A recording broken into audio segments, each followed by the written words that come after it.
Hey guys, it's me Callie, and today I kind of just have a random video. I was just doing a bunch of little crafts that I decided to film, and they're all slightly spring related, so I hope you give some of these a try. For our first DIY, we're going to be making some bath salts. And these are just like a little bit more fancy than your regular bath salts. So the ingredients I have are some Epsom salt, and this one's in a plastic bag, but you can get some Epsom salt at Tear, like the zero waste grocery store, but I mean I already have this, so I'm going to use it.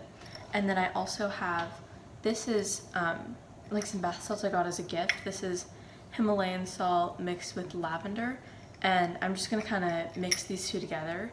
And I'm going to be adding some almond oil so the bath salts are hydrating. So one reason I'm playing with the store-bought bath salts is that it's more of a coarsely ground salt, and so I put some salt into this bag that I've reused a couple times, and I was just hitting it with a mallet to make it more fine. So I'm going to do that with this Epsom salt too.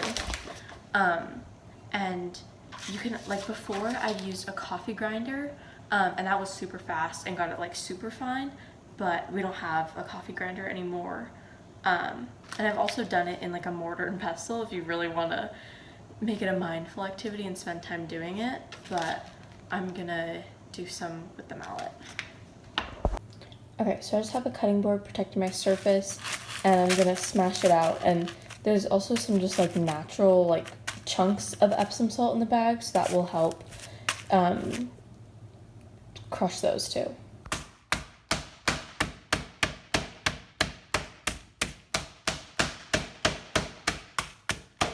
So I've done some smashing, and I made a little hole in my bag.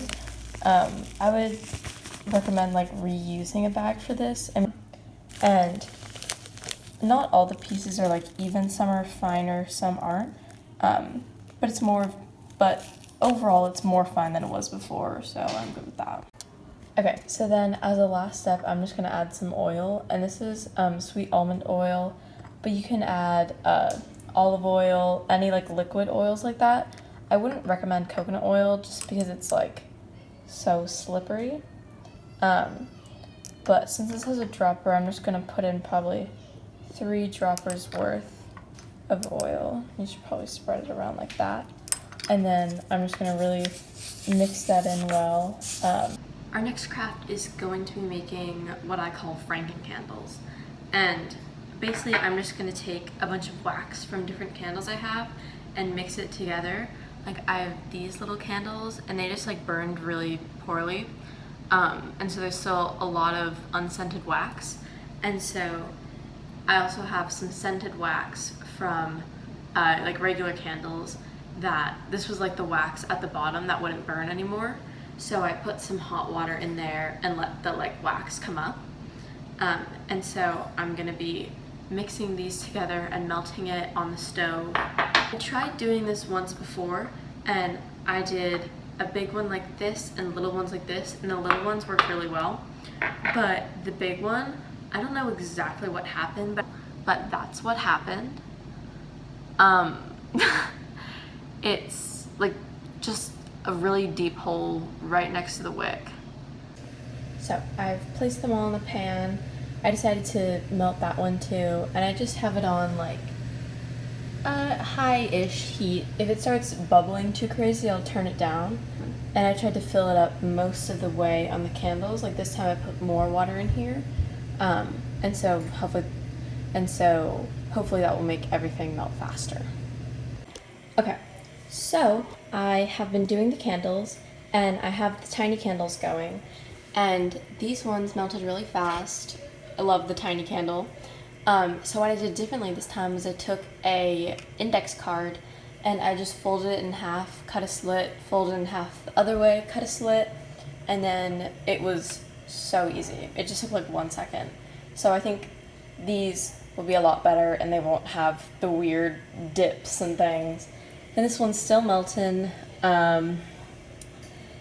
And yeah, I'm gonna do the same with that one. I'll probably use a full index card because this is just half. Okay, So I don't know what I'm doing wrong, but it happened again. On these candles, it kind of happens, but on just such a smaller scale. So like this one, but I feel like this candle has like a personal resentment for me. So we're just gonna kind of ignore that and appreciate the 2 new candles we have.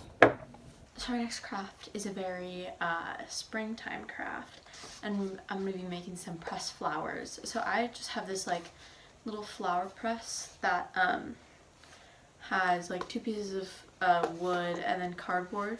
So you put your flowers in here and then you just like twist it shut. But if you don't want to buy something like this, you can just use like a textbook. Just put pieces of like paper in between the pages and then put the flowers on there and then close the book. So you put it in your book or flower press, and then you wait a couple weeks and you get really pretty dried flowers. And I've only done it like twice before, so I'm not really an expert, but here are some of the ones I made. And so you can just put them in little clear frames like this, or you can, my grandma always puts them in like cards. Today we're gonna go out into my backyard and pick some flowers and some leaves and press them. And yeah, it's gonna be really pretty. Okay, so the first plant we're at is one of our camellia bushes. These flowers are so pretty, and these have been blooming since like January. But they drop a lot of their flowers, so I'm just gonna look through the ones on the floor here and pick out the best petals, so this way I don't have to pick any flowers off the tree. We have this, I think, Japanese maple tree, just this little one, and it's starting to get all of its new leaves, and they're such this pretty green color. So I got some of the ones when they were red before, but I think I might pick 1 or 2 of these. I don't know how well it's gonna press because it's like a bunch of little parts, but I'm gonna try and press it as a whole. Oh, look, the tiny little flower at the end of the tip. That is so cute. I'm gonna pick probably just 1 or 2 of these, and maybe a couple of the leaves. But yeah, these are so pretty. I picked it like that, and it has this little bulb underneath, so I think I'll press it upside down and then have the little top part go to one side or the other. But this is my little plant haul for today. And most of it I didn't have to pick, which is great. So now I'm just gonna load it up in here, and I'll show you what each little flat looks like. Okay, so it's been about 2 weeks since I put the flowers in the press, and we had mixed success. Yeah, like pink didn't work out too well. I think that's just because it's such a light color. Like these 3 were okay. I don't know why these 3 were separate, but yeah, the bright pink also kind of got brown. Sorry that like 2 of the DIYs out of 3 didn't work. But the green ones did work. These are very cute. These are very cute. And then this one, which I was most worried about, as I was pulling it up, one of the petals came off. But overall, not horrible.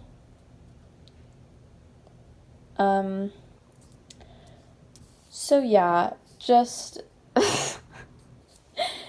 experiment, and you can just, if it doesn't work out, you can just compost it. It's not, no harm, no foul.